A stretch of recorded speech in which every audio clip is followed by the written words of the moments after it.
اب یہاں اس ملک پہ یہ ہونے والا ہے، اب یہاں اس ملک پہ یہ ہونے والا ہے، کیا کہنے لگے گا حضرت؟ اخبار کا آپ پڑھتے نہیں، کوئی آگے خبر سنائے باہر کی، اس کا آپ کے پاس وقت نہیں۔ بسم اللہ الرحمن الرحیم۔ زیر سماعت آنے والے ذرنی اقوال حضرت جی مولانا سعد صاحب دامت برکاتہم کے بیان سے منتخب شدہ ہیں۔ ان ذرنی اقوال کو پوری امت تک پہنچانے میں ہمارے ساتھ معاونت فرمائیں، ساتھ ہی اپنی دعاؤں میں پوری امت کو ضرور یاد رکھیں۔ جزاکم اللہ احسن الجزا۔ جھوٹے اخبار سمجھ کر پڑھتے ہیں، جو پڑھتے ہیں اس علاقے دوسروں کو خبر بھی کرتے ہیں، حالانکہ کل خبر آ جائے گی کہ یہ خبر جھوٹی تھی۔ قرآن لکھا گیا ہے واقعات کے پیش آنے سے پہلے، ہزاروں سال پہلے قرآن لکھ دیا گیا جو کچھ دنیا میں ہوگا۔ صاحب نے فرمایا ساتھی دیکھو اب یہ ہونے والا ہے، اب یہاں اس ملک پہ یہ ہونے والا ہے، اب یہاں اس ملک پہ یہ ہونے والا ہے، ساتھی کہنے لگے گا حضرت؟ اخبار کا آپ پڑھتے نہیں، کوئی آگے خبر سنائے باہر کی، اس کا آپ کے پاس وقت نہیں۔ یہاں تو تعجب ہے کہ لوگ غیبتیں کرنے کے لیے اور جھوٹی خبریں سننے کے لیے کہاں سے وقت نکال لیتے ہیں، اس لیے کہ جب دعوت اور عبادت یہی دو کام نہ رہے مسلمان کو تو پھر اس سے جو چاہو کام کرا لو۔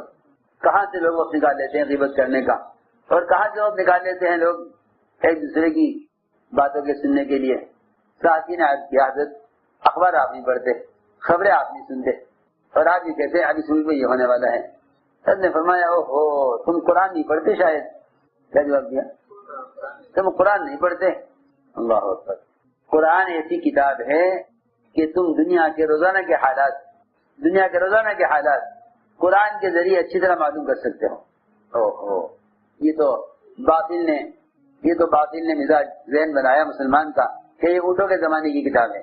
یہ تو باطل نے ذہن بنایا مسلمان کا کہ یہ اونٹوں کے زمانے کی کتاب ہے، اس زمانے کے اعتبار سے چلے گی، اس زمانے کے اعتبار سے اس میں احکام ہے، لیکن آج کل کے حساب سے کیسے چلنا پڑے گا؟ اس کے لیے تو جدید ٹیکنالوجی اور جدید تعلیمات حاصل کرنی پڑیں گی۔ وہ احکام جو قرآن میں ہیں وہ اس زمانے کے اعتبار سے ہیں، ہمیں اس زمانے کے اعتبار سے چلنا ہے۔ لا الہ الا اللہ۔ اس کا مطلب یہ ہوا کہ پھر قرآن جو واقعات کے پہلے لکھا گیا اور اللہ کے علم غیب کے مطابق لکھا گیا، تم نے اس قرآن کو کسی ایک زمانے کے حالات کے ساتھ مخصوص کر دیا۔ سمجھنا چاہیے۔ تو میں نے عرض کیا کہ لوگ قرآن سمجھ کر نہیں پڑھتے، کیوں سمجھتے ہیں کہ سمجھنا بھائی وہ تو جو جانے جو عربی پڑھنے جانتے ہیں۔ ارے حیرت کی بات ہے، تم ایسے ڈاکٹر کو اپنی نبض دکھانے گئے جو اردو نہیں جانتا تھا، تو تم کہو گے کوئی ترجمہ کر دے تاکہ میں اس سے دوا سمجھ لوں۔ اپنے جسمانی علاج کے لیے دوا کا سمجھنا ضروری، زبان جانتے نہیں، کوئی ترجمہ کر دے۔ سوچو تو صحیح، اللہ تعالیٰ نے قیامت تک کے لیے دستور نازل کیا اس کو سمجھنے کا، اس میں غور کرنے کا کوئی فکر نہیں۔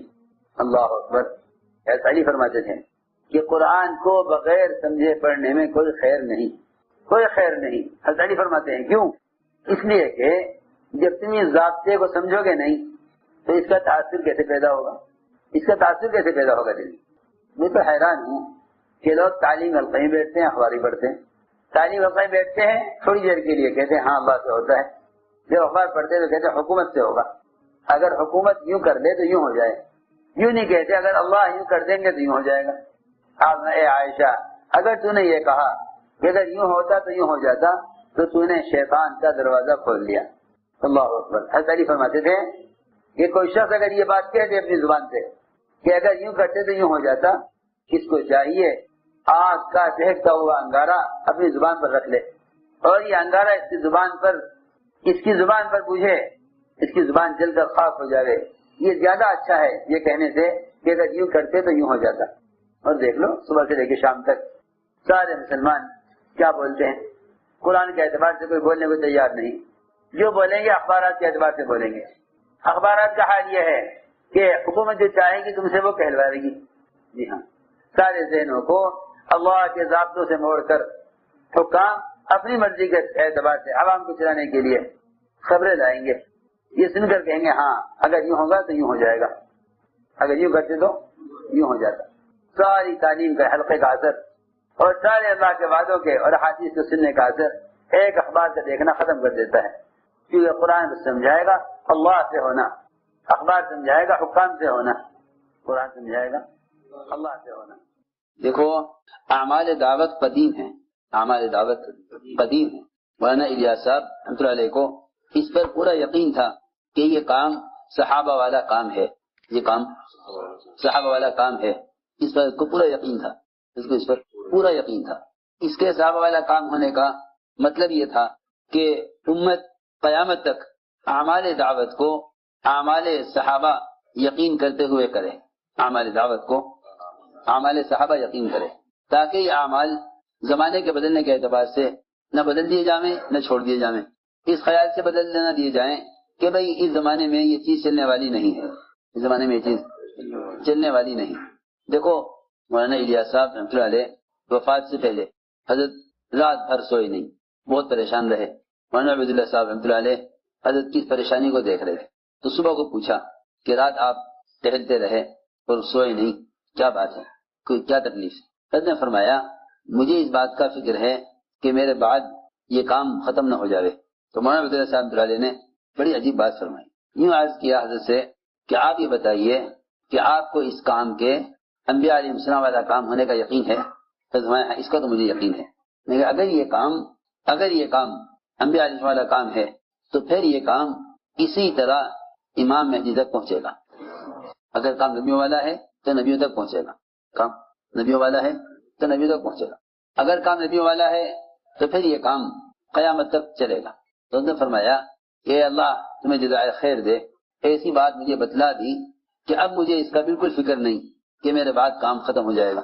تو میں نے عرض کیا کہ حضور اکرم صلی اللہ علیہ وسلم کا جو طریقہ محنت ہے وہ طریقہ محنت قیامت تک آنے والی امت کے لیے تربیت کا اصول اور تربیت کے اعمال ہیں۔ یہ نہ کہو کہ بھئی یہ چیز ہے تو صحیح سیرت میں، لیکن اس زمانے میں یہ چلنے والی نہیں ہے، اس زمانے میں یہ چلنے والی نہیں، کیونکہ عوام کی رغبت اور عوام کی چاہت یہ نہیں ہے۔ میں ضرور بات عرض کر رہا کہ بھئی وہ ٹھیک ہے اس زمانے میں یہ چیز چل گئی، لیکن اس زمانے میں یہ چیز نہیں چلے گی۔ دیکھو امت کی تربیت کے لیے امت کے مزاج اور طبیعت کو دیکھنا، امت کی تربیت کے لیے امت کے مزاج اور طبیعت کو دیکھنا یہ راستہ ہدایت کا نہیں ہے۔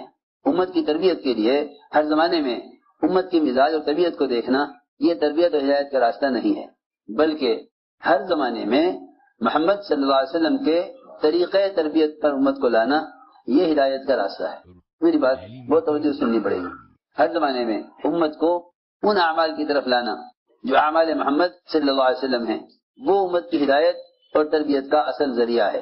یہ کبھی نہ کہنا کہ بھئی اس زمانے میں یہ چیز چلنے والی نہیں ہے، زمانے میں یہ چیز چلنے والی نہیں ہے، یہ مت کہو، بلکہ یہ کہو کہ قیامت تک امت کی تربیت کا اور امت کی ہدایت کا وہی طریقہ محنت ہے جو طریقہ محنت محمد صلی اللہ علیہ وسلم اور آپ کے صحابہ کا تھا۔ اس لیے کہ ابو بکر صدیق رضی اللہ تعالیٰ عنہ فرمایا کرتے تھے اس امت کے بعد والوں کی اصلاح، اس امت کے بعد والوں کی اصلاح اسی طریقے میں ہے جس طریقے میں اس امت کے پہلوں کی اصلاح ہوئی ہے۔ اس امت کے بعد والوں کی اصلاح اسی طریقہ محنت میں ہے جس طریقہ محنت پر پہلوں کی اصلاح ہوئی ہے۔ اس لیے اعمال دعوت، اعمال نبوت اور اعمال صحابہ ہیں، اس پر ہر کام کرنے والے کو پورا یقین ہونا چاہیے، کیونکہ اس کام کو ہلکا سمجھ لیا جائے گا جس کام کو اس زمانے کے اعتبار سے سمجھا جائے۔ یہ کہے گا کہ بھئی یہ زمانے کا کام ہے تو اور بھی بہت سے کام ہیں، اور اگر اس زمانے کا طریقہ ہے تو اور بھی بہت سے طریقے ہیں، یہ نہ کیا یہ کر لیا، یہ نہ کیا یہ کر لیا۔ ہر کام کرنے والے کو دل کے یقین کے ساتھ پورا انشراح ہونا چاہیے اس پر کہ اعمال محمد صلی اللہ علیہ وسلم یہ اعمال تربیت ہیں، اسے پورا انشراح ہونا چاہیے۔ اس لیے حضور اکرم صلی اللہ علیہ وسلم نے ہر امتی کو تربیت اور تعلیم کے لیے، ہر امتی کو تربیت اور تعلیم کے لیے اور ایمان کی تقویت کے لیے مسیح سے جوڑا تھا۔ نشر و اشاعت کے ذرائع نے امت کو تربیت کے ماحول سے کاٹ دیا۔ میری بات بہت توجہ سننی پڑے گی۔ نشر و اشاعت کے ذرائع نے امت کو تربیت کے ماحول سے کاٹ دیا۔